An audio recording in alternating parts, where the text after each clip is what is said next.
প্রিয় শিক্ষার্থী বন্ধুরা, আজকে আমাদের ভিডিওটির বিষয় হলো টোন নিয়ে। টোন আমাদের যেই পয়েমগুলো রয়েছে সেই পয়েমগুলোর প্রত্যেকটি পয়েমেই টোন রয়েছে। তো আজকে আমরা সেই টোন নিয়ে কথা বলবো। এখন তোমরা হয়তো বলতে পারো যে আমাদের যে কবিতাগুলো আছে বা আমাদের যে পোয়েট্রি সাবজেক্টটা আছে সেখানে তো টোন নিয়ে কোনো প্রশ্ন আসে না। হ্যাঁ, পোয়েট্রি সাবজেক্টে টোন নিয়ে কোনো প্রশ্ন আসে না ঠিকই, তবে আমাদের যেই অনার্স ফার্স্ট ইয়ারের আরেকটা সাবজেক্ট আছে ইংলিশ রিডিং স্কিলস। তো ইংলিশ রিডিং স্কিলসের প্রশ্নে তোমরা দেখবে যে পার্ট সিতে একটা পয়েম আসে, আর সেই পয়েম থেকে আমাদের কিছু প্রশ্ন উত্থিত হয়। তো সেখানে অবশ্যই এই টোন নিয়ে একটা প্রশ্ন থাকবেই, যে এই পয়েমের টোন সম্পর্কে, অথরের টোন সম্পর্কে একটা প্রশ্ন অবশ্যই থাকবে। তো আজকে আমরা সেই টোন নিয়ে আলোচনা করব। সাধারণত দেখা যায় কবিতার টোনগুলো সবাই আমরা মুখস্থ করে যাই, যে এই কবিতার টোন হলো এটা, যে এই কবিতায় কবি সাবজেক্টিভ ভয়েস ইউজ করছে, এই কবিতায় কবি অবজেক্টিভ ভয়েস ইউজ করেছে, এই কবিতায় ল্যামেন্টেশন আছে, এই কবিতায় স্যাড আছে, এই কবিতাটা মেলানকলিক। তো এই টোনগুলো আমরা সাধারণত মুখস্থ করে যাই, কিন্তু আমি বলবো যে এটা আসলে মুখস্থ করার কিছু না। তোমরা খুব সহজভাবে এটা মনে রাখতে পারো। এতগুলো কবিতা মুখস্থ করে গেলেও তো দেখা যায় যে একটা সমস্যা। কেন? কোনো একটা কবিতার টোনের সাথে তুমি যদি আরেকটা কবিতার টোনকে মিক্স করে ফেলো তাহলে সেটা অবশ্যই একটা ভুল। তো খুব সহজভাবে কিভাবে আমরা এই টোনগুলো মনে রাখবো, কোনো মুখস্থ করার প্রয়োজন এখানে নেই। আমরা যদি কবিতা সম্পর্কে জানি, আমরা এই টোনগুলো খুব সহজেই অ্যান্সার করতে পারবো। তো আজকে আমরা শিখবো যে কিভাবে মুখস্থ না করে, ঠিক আছে, কিভাবে এই টোনগুলো আমরা অ্যান্সার করতে পারবো। কবিতার টোন বোঝার জন্য আমাদের দুইটা জিনিস সম্পর্কে জানতে হবে। একটা হলো অথর্স পজিশন, আর একটা হলো অথর্স টোন। তো আজকে আমরা এই দুইটা বিষয় নিয়ে আলোচনা করব। তো প্রথমে আসা যাক author's position. A writer's position may be subjective or objective in the poem. যে একজন লেখকের অবস্থান কবিতায় সাবজেক্টিভও হতে পারে, আবার অবজেক্টিভও হতে পারে। If his position is subjective, his personal feeling will be found in the poem. যদি তার পজিশন সাবজেক্টিভ হয় তাহলে কবিতায় তার নিজস্ব জীবন সম্পর্কিত তথ্য পাওয়া যাবে। অন দ্য আদার হ্যান্ড, অন্যদিকে, if his position is objective, যদি তার পজিশন অবজেক্টিভ হয়, no personal information from his life will be found, তার নিজের জীবন সম্পর্কিত কোনো তথ্য সেখানে পাওয়া যাবে না। তো এভাবে আমরা বুঝতে পারি যে কবিতাটি যদি কবির নিজের জীবন সম্পর্কিত হয়ে থাকে তাহলে কবির পজিশন হলো সাবজেক্টিভ। আর যদি কবি অন্য কোনো বিষয়কে নিয়ে, কোনো বস্তু বা বিষয় নিয়ে কবিতাটি লিখে থাকে তাহলে তার অবস্থান হবে কবিতায় অবজেক্টিভ।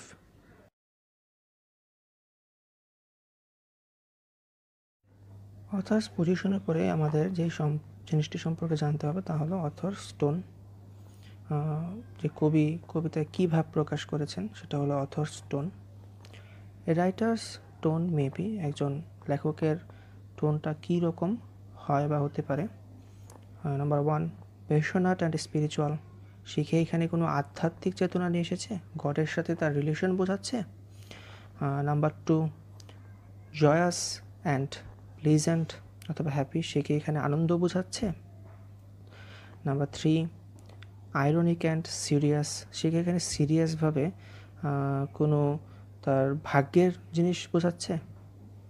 নাম্বার 4, মেলানকলিক, শিখে এখানে তার যে দুঃখ বা কষ্ট বেদনা সেটা সুর আকারে প্রকাশ করেছে।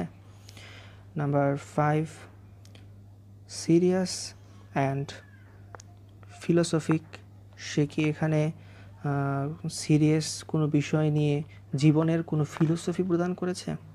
নাম্বার 6, অপটিমিস্টিক অ্যান্ড কনফিডেন্ট, সে কি কোনো কিছু নিয়ে কবিতায় কনফিডেন্ট বোঝাচ্ছে অথবা আশাবাদী যে ভবিষ্যতে এই জিনিসটা হবে।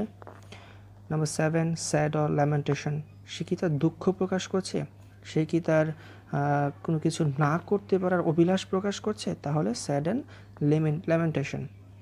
Number 8, frustration and disappointment. সে কি কোনো কিছুতে ফ্রাস্ট্রেট হয়ে গেছে, সে কি ডিসঅ্যাপয়েন্টমেন্ট, হতাশ যে এই জিনিসটা সে করতে পারলো না। Number 9, horror. সে কি ভয় ভিত্তি দেখানোর চেষ্টা করতেছে, ভয় দেখাচ্ছে। Number 10, grave and philosophic. তার মনে কি কষ্ট আছে, আর সেই কষ্ট নিয়ে জীবনের কোনো কষ্টময় ফিলোসফিকে সে প্রদান করেছে। নাম্বার 11, ওন্ডার আর সারপ্রাইজড। সে কি কবিতার মধ্যে যে সে কোনো কিছু দেখে বা কোনো কিছুতে সারপ্রাইজ হয়ে গেছে এমনটা প্রকাশ করেছে। Number 12, argumentative. সে কি কবিতার মধ্যে কারোর সাথে আর্গুমেন্ট করছে, যে কোনো একটা টপিকসকে নিয়ে যে এই জিনিসটা এইরকম হওয়ার কথা, আর্গুমেন্ট করা যেটা আমরা বলে থাকি। তো শিক্ষার্থী বন্ধুরা, একটি কবিতার টোন অ্যান্সার করার জন্য প্রথমে তোমাদের সেই কবিতাটি সম্পর্কে জানতে হবে, যে কবিতাটাতে কবি কী ভাব প্রকাশ করেছে, যে এখানে কি তার মনের খুশির ভাব প্রকাশ করেছে, নাকি দুঃখ প্রকাশ করেছে, নাকি কারোর সাথে আর্গুমেন্টেটিভ তর্ক প্রকাশ করছে। তো সেই অনুসারে উপরের এই ওয়ার্ডগুলো ব্যবহার করে তোমরা টোনের অ্যান্সার করতে পারবে। ধরো যে একটা কবিতার আনন্দের কথা প্রকাশ করেছে, তাহলে সেখানে হ্যাপি টোন হবে, জয়ফুল টোন হবে। একটা কবিতায় কবি তার মনে দুঃখ প্রকাশ করেছে, তাহলে সেখানে স্যাড টোন হবে, ল্যামেন্টেশন টোন হবে। একটা কবিতায় কবি কোনো একটা বিষয়কে অথবা কারোর সৌন্দর্যকে কারোর সাথে তুলনা করেছে, তাহলে সেটা আর্গুমেন্টেটিভ টোন হবে। তো এইভাবে খুব সহজেই যে কোনো কবিতার টোন অ্যান্সার করা যাবে।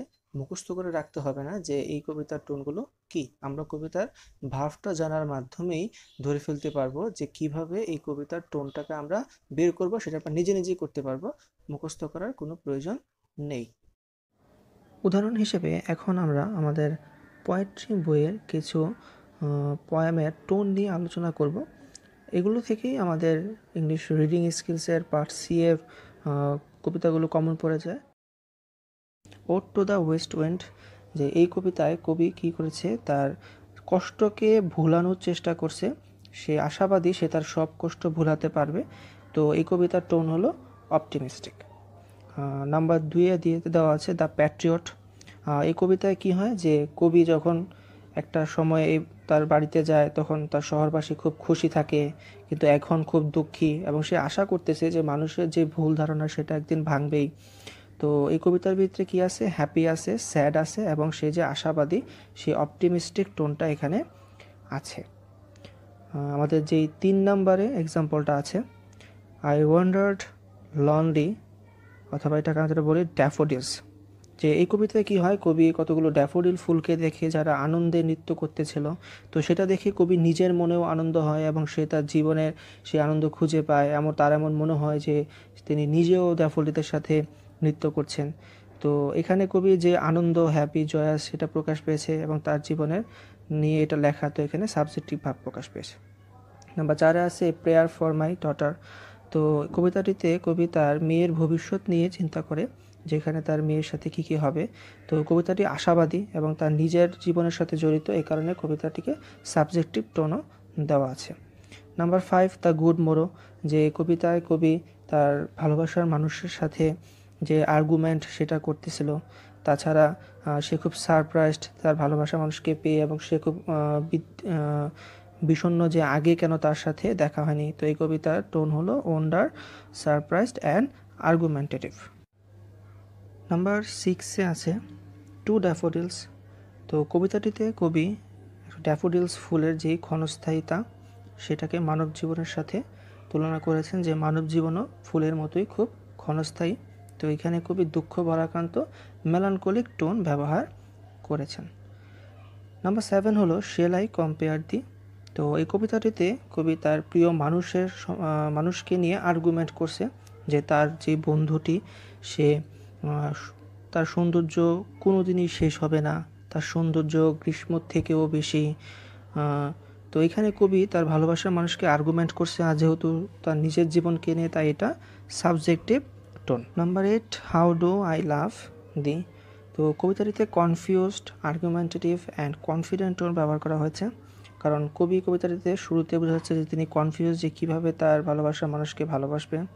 সে বিভিন্ন পদ্ধতির সাথে তার ভালোবাসাকে তুলনা করছে, তো এটা আর্গুমেন্টেটিভ টোন, এবং সে খুব আশাবাদী যে মৃত্যুর পরেও সে তাকে ভালোবাসতে পারবে, তো এটা এখানে কনফিডেন্ট একটা টোন।